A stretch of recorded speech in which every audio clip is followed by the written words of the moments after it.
বিগত 16 বছর খুব জ্বালিয়েছেন, জ্বালান নাই আমাদের, খুব জ্বালিয়েছেন 16 বছর। কত হামলা মামলা, জেল জুলুম, রিমান্ড নিয়ে জীবনটা তাড়াঝাড়া করে ফেলেছে। মাইক্রোফোন কিনে নিয়ে বক্তাদেরকে ঘাট ধরে স্টেজ থেকে নামানোর রেকর্ড বাংলার জমিনে আছে না নাই? আরো জোরে বলেন, আছে না নাই?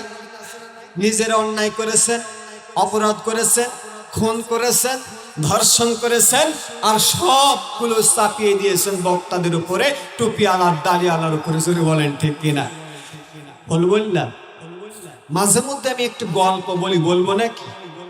জোরে বলেন, বলবো। কিছুক্ষণ পর যখন স্টেজ থেকে নেমে যাব তখন আবার বলবেন, হুজুর দলিল এটা কোরআনেও নাই, হাদিসেও নাই।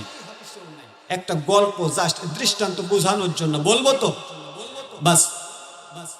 শিক্ষক ক্লাসরুমে প্রবেশ করেছে, ছাত্রদের উদ্দেশ্য করে বলছে, শোনো, তোমাদের জন্য আজকে একটি পরীক্ষা। ছাত্ররা জিজ্ঞাসা করলো, কি পরীক্ষা স্যার? তো তোমরা একটা রচনা লেখো। তো কিসের রচনা স্যার? স্যার বলে দিল একেবারে ফাইনাল শিরোনাম হচ্ছে একটি কুমিরের রচনা লেখো। ছাত্র খুব খুশি, ভাই কোনো কথা হবে না, ডানে বামে কোনো কথা হবে না, জাস্ট আলোচনা করব, আলোচনা শুনতে হবে। জোরে বলেন ঠিক কিনা? ভালো লাগবে না চলে যাবেন, আপনাকে জোর করে আলোচনার মধ্যে শোনানোর মতো ইচ্ছা আমার নাই। তবে একটু বসেন, আমি মানুষ ছুটি হতে পারি, আল্লাহর কসম করে বলে কিছু মাল মেডিসিন দিয়ে যাবো ইনশাআল্লাহ।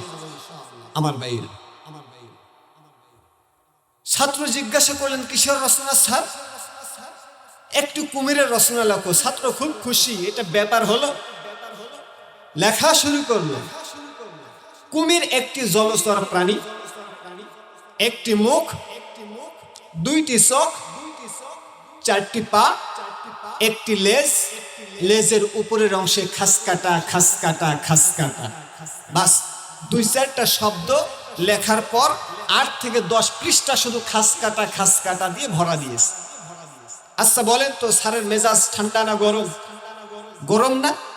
আরে স্যার বলে, এটা একটা রচনা হলো রে। দাঁড়া, তোদের সাইজ করার মতো ক্যাপাসিটি আমার আছে। এই শোন, আরেকটা রচনা লেখ। কিসের রচনা স্যার? এইবার বাড়ির রচনা লেখ। স্যার চিন্তা ভাবনা করছে, বাড়ি, যখন বাড়ির রচনা লিখতে গেলে কুমির আসবে না, আর কুমির না আসলে কিন্তু খাসকাটা আসবে না, ঠিক কিনা? জোরে বলেন ঠিক কিনা? আমার ভাইয়ের ছাত্র চিন্তা ভাবনা করলো, এত সহজ একটি রচনা, লেখা শুরু করলো।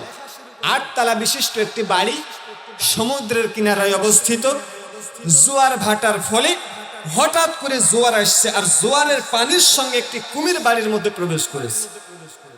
কুমিরের একটি মুখ, 2টি চোখ, 4টি পা, একটি লেজ, লেজের উপরের অংশে খাসকাটা খাসকাটা খাসকাটা। বাস 2-4টা শব্দ লেখার পর 8 থেকে 10 পৃষ্ঠা শুধু খাসকাটা দিয়ে ভরা দিয়েছে। বলেন, স্যারের মেজাজ ঠান্ডা আছে? মেজাজ তো আরো গরম। স্যার বলছে, বেয়াদব, কিসের রচনা লেখিস? ওগুলো রচনা হলো, তোদের সাইজ করার মতো আরেকটা রচনা লেখ। কিসের রচনা স্যার? নবাব সিরাজউদ্দৌলার রচনা লেখ। স্যার চিন্তা ভাবনা করছে, নবাব সিরাজউদ্দৌলার রচনা লিখলে তো আর কুমির আসবে না, আর কুমির না আসলে খাসকাটা আসবে না, ঠিক কিনা? বাস রচনা লেখা শুরু করল। বাংলা, বিহার, উড়িষ্যার স্বাধীন নবাব সিরাজউদ্দৌলা রাজনৈতিক জীবনে একটি ভুল করেছে। ভুল ছিল মির্জাফরকে বিশ্বাস করা, আর মির্জাফরকে বিশ্বাস করা মানে খাল কেটে কুমির আনা। আর কুমিরের একটি মুখ, 2টা চোখ, 4টা পা, একটি লেজ, লেজের উপরের অংশ খাসকাটা খাসকাটা খাসকাটা। আমার ভাইয়েরা, তার মানে যেই রচনাই দেওয়া হোক না কেন, চিন্তা ভাবনা গবেষণা ছাড়াই শুধু কয়েকটা শব্দ লেখার পর খাসকাটা খাসকাটা দিয়ে 8 থেকে 10টা পৃষ্ঠা ভরাই দিয়েছে। তোরে বলেন ঠিক না ঠিক? বিগত এই 16টা বছর আপনারা নিজেরা অন্যায় করেছেন, অপরাধ করেছেন, খুন করেছেন, ধর্ষণ করেছেন, আর মিথ্যা হামলা মামলা সমস্ত কিছু আলেম ওলামাদের উপরে চাপাইয়া দিয়া সব কিছু বলেছেন। যা করেছেন টুপি আলাপ, দাড়ি আলাপ, টুপি আলাপ, তালিয়ালা জোরে বলেন ঠিক কিনা? আরো জোরে বলেন কথা ঠিক কিনা? মুসলমান ভাইয়েরা, ইতিহাস প্রমাণ করতে পারবে না, ইতিহাস প্রমাণ করতে পারবে না ইন্দিরা গান্ধীর কোনো আলেম হত্যা করেছেন, রাজীব গান্ধীর কোনো আলেম হত্যা করেছেন, বুদ্ধের কোনো আলেম ফাঁসি দিয়েছেন। ইতিহাস প্রমাণ করতে পারবে না শেখ মুজিবুরকে কোনো আলেম হত্যা করেছে। ইতিহাস প্রমাণ করতে পারবে না জিয়াউর রহমানকে কোনো আলেম হত্যা করেছে। জোর বলেন ঠিক কিনা? তাদেরকে হত্যা করেছিল যারা, তারা নাস্তিক আর মুরতাদ ছিল তারা। জোর বলেন ঠিক না ঠিক? কিন্তু তাদের অপরাধগুলো আমাদের উপরে চাপায়া দিয়া রাজাকার উপাধি দেওয়া হয়েছে। জোর বলেন ঠিক না ঠিক?